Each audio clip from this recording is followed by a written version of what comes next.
खुशी और खुमारी के अर्थ को समझने चाहते हो या स्वरूप बनने चाहते हो? खुशी है, बाप मिला तो सब कुछ मिला। खुशी है ना, ऐसी खुशी है।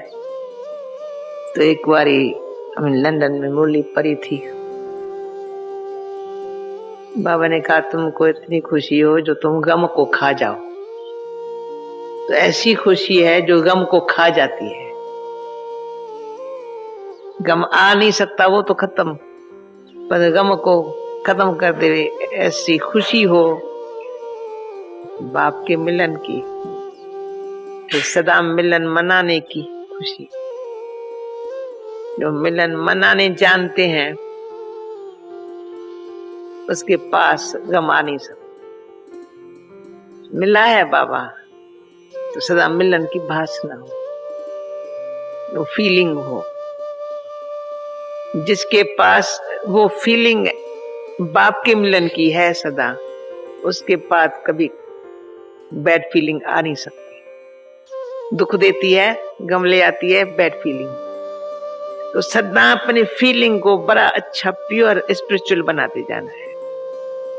मेरी अंदर की फीलिंग क्यों बाबा मिला है, तो बाबा ने बाबा का बनने से समझ मिली है। खुशी क्यों है? समझ मिली है। इतनी समझ मिली है जो अब बेसमझी से कोई, हम बेसमझ वाली सोच तो क्या, कर्म तो क्या, कोई वचन बोल नहीं सकते। अगर उल्टा करते हैं, बोलते हैं तो दुख होता है। तो फीलिंग दूसरे को भी मेरे से खराब आती है, फिर रिटर्न में मेरे को भी आती है।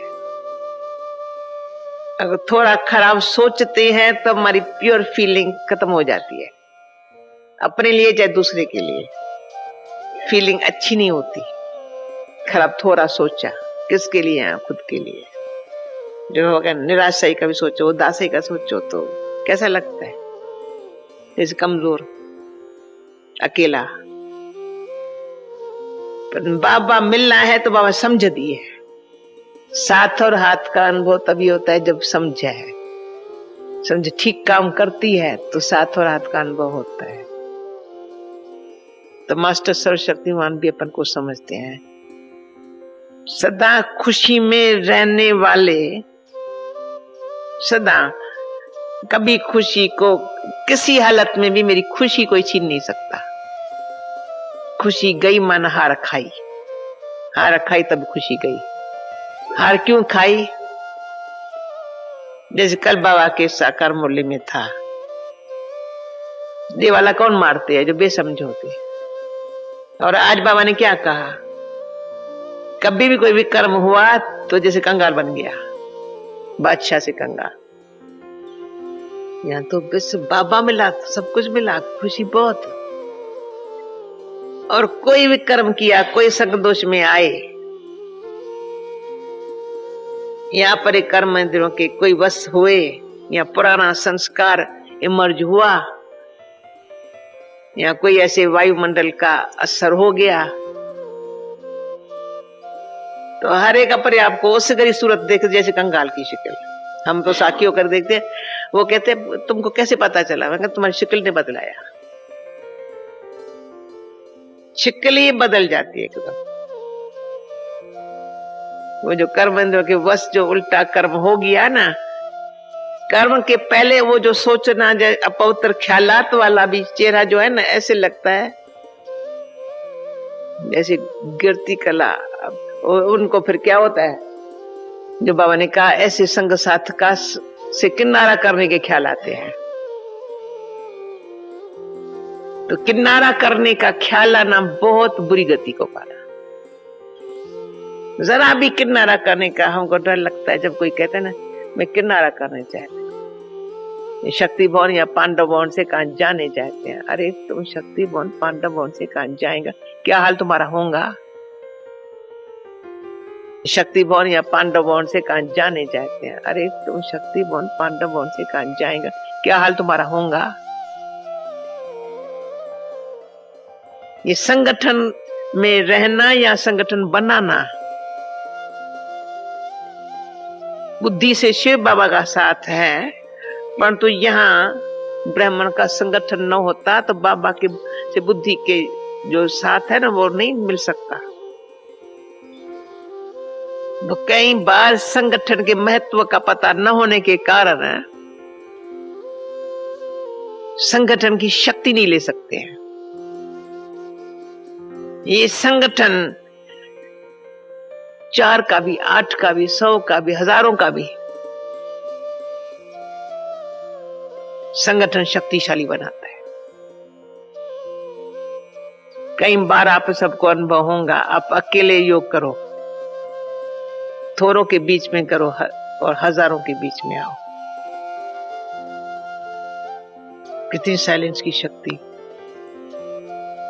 अकेला 2 मिनट योग करो, यहां 2 मिनट योग करो, बड़ा फर्क पड़ता है।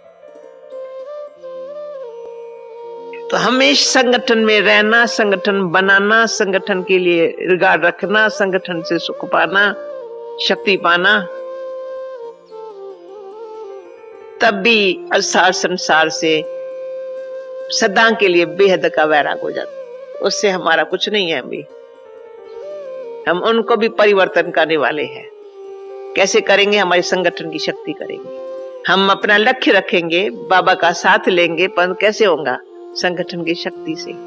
तो कभी अपन को अकेला भी न महसूस करे। अकेले होते खाली हो जाते हैं, कमजोर हो जाते हैं। तो बाबा कहते सदा बाबा का साथ हो। बाबा के साथ तभी हो सकता है जब हम श्रीमत का हाथ होगा। जरा भी श्रीमत का उल्लंघन किया तो दिल और दिमाग पर असर होता है। श्रीमत का उल्लंघन, फिर अपन दिल से पूछो कैसा है? दिल खाता है, मैं ठीक नहीं करती। दिमाग पर बोझ होता है, लगता है मैं बाबा के दिल पर नहीं चढ़ सकती, क्यों? श्रीमत को पालन नहीं करती। और श्रीमत को पालन करने वाला समझता है मैं बाबा के दिल तक तो पालन, विराजमान होने के लिए अधिकारी, दिल तक तक पर बैठने के तो अधिकारियों पर दिल में समाने वाली हूं, बाबा के दिल में समा, जो कोई व्यक्त भाव से मुझे कोई देख भी न सके। मैं दिल से न से बाबा को याद करती, बस मेरे दिल में बाबा समाया हुआ है। न दिल कोई खोल के देखे तो और कोई कुछ है ही नहीं दिल में, क्यों? साथ और हाथ ने कमाल कर दिया है। सदा हल्के,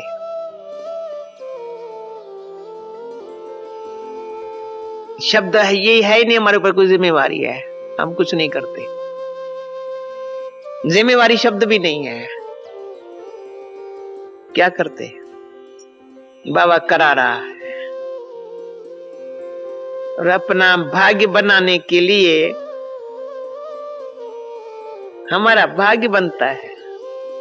बाबा ने एक चांस दिया है, बच्चे भाग्य बनाते चलो तो पद्मा पदम भाग्यशाली रहने का नशा चढ़ेगा। मैं पद्मा पदम भाग्यशाली हूं। ये नशा, ये खुमारी तब रहती बाबा करा रहा। हम करते नहीं, बाबा करा रहा है हमारा भाग्य बनाने के लिए। पद्मा पदम भाग्यशाली हूं, ये नशा हमको सदा कायम रहे। करेंगे तो नशा रहेगा, बिगर किए नहीं नशा चढ़ता। सदा साथ और हाथ का अनुभव होते नशा चढ़ता। तो आप देखें राजाओं के में बाबा ने कहा ना, जिसे राज्य करने की, जो चलाने की जो शक्ति है ना, वो खुमारी है उनको। तपस्वियों के नैनों में खुमारी होती, तो हम शिव शक्तियों के भी नैन चैन में खुमारी होगी। सर्वशक्तिमान बाबा ने जो शक्तियां दी है ना, वो शक्तियां काम कर रही है, वो खुमारी है। कोई भी कमजोरी खुमारी को अनुभव करने नहीं देंगी। खुमारी वैसे में पता नहीं हिंदी शब्द है या नहीं, पर सिंधी में खुमारी शब्द का बहुत अच्छा अर्थ बताती। नैनों में स्थिरता, रोलता, ईश्वरी संतान है, ड्रामा की भावी जो बनी हुई है एक्यूरेट है, क्यों क्या का क्वेश्चन नहीं है, सदा अपन को खुश नसीब समझ रहे हैं, भविष्य तकदीर हमारे हाथों में है, भगवान ने हमारे सिर पर हाथ रखा हुआ है, कदम कदम बाबा के साथ चल रहे हैं, बैकबोन हमारा बाबा है। देखो ये सोचते सदा फिर उसमें रहते, स्मृति में रहते खुमारी चढ़ जाती। ये खुमारी के संस्कार हमको एंजल बना देते। अंत में कौन से संस्कार होंगे ये खुमारी के? बाबा के समीप तो क्या, लेकिन सम्मान बनते जा रहे हैं। बाबा बना रहा है तो खुमारी चढ़ती जा रही है। पहले जो कब खुशी गमी के लहरें थी ना, वो पूरी हो गई। सारे ज्ञान का सार बुद्धि में ऐसे तुम्हारे हो जो स्मृति स्वरूप बनते जाओ। सार नहीं होगा ना ज्ञान का, विस्तार में भी जाने से पूरा स्मृति स्वरूप नहीं बनते। स्पष्ट है सभी अभी हमारे बुद्धि में, कहां भी मूंझने वाली बात नहीं है, घबराने वाली बात नहीं है। इतनी समझ है जो मूंझने की बात नहीं है, इतनी शक्ति है जो घबराने की बात नहीं। जब थोड़ा मूंझ होवे तो समझ से काम लो, बाबा ने इतनी समझ दी है। जो कोई इतना भयानक दृश्य आ जाए तो बाबा साथ, घबराने की क्या बात है। न सिर्फ बाबा हमको युक्तियां बताते हैं, पर प्रैक्टिकल अनुभव कराते हैं।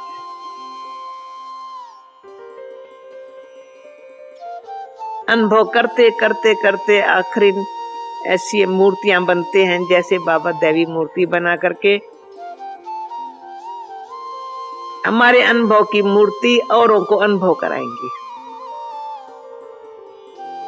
थोड़ा हमको टाइम लगा अनुभव की मूर्ति बनने में, लेकिन अनुभव अनेक आत्माओं को मदद करता है।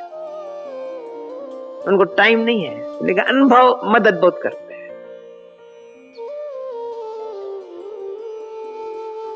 नहीं तो कहेंगे थ्योरी तो सारे जानता है, प्रैक्टिकल कहाँ। पर प्रैक्टिकल अनुभव किसके भी दिल को लगता है। एक तरफ हमको खुशी हो, खुशी तब है जब अपन को जो बाबा ने दिया है ना खजाना, खजाना भी दिया है, चाबी भी दी है। ऐसे नहीं चाबी अपने पास रखी है।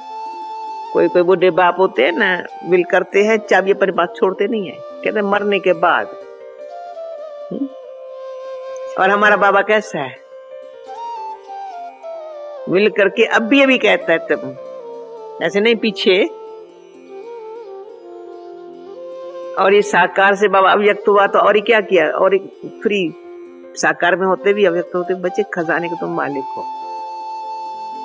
श्रम छोटे अलबेले है ना, तो चाबी गुम कर देते हैं, फिर कहते खाली खाली।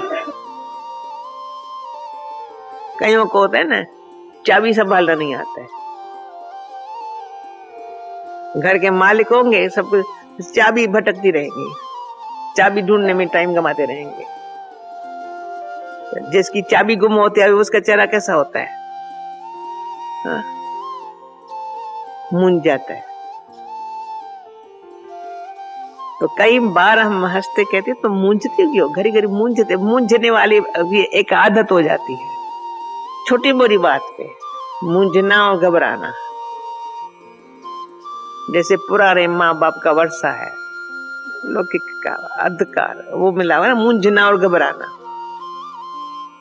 बाबा के बच्चे बने हैं तो मूंझना और घबराना खत्म। हमारी पर्सनालिटी में ये एक रॉयल्टी नहीं है, मूंझना और घबराना, रूहानियत नहीं है। तो ये भी एक चार्ट में हमको चेक करना पड़ेगा। हमारी मूंझने और घबराने की आदत गई, कभी थोड़ा मूंझ आवे ना, समझा समथिंग रॉन्ग है, तो न मूंझ सकते न घबरा सकते। कहाँ थोड़ा सा मूंझते, मूंझना भी नहीं, बस जरा सा वेरीफाई कराने के लिए भी बाबा कहते पूछो ऊपर से। मूंझने वाली बात नहीं है, थोड़ा सा नहीं दिल को जचता है तो पूछो, फिर करो। जरा घबराहट आती है, कोई अच्छे रूहानी साथी का संग ले लो। मतलब इन दोनों बातों से हमको मुक्त होना है।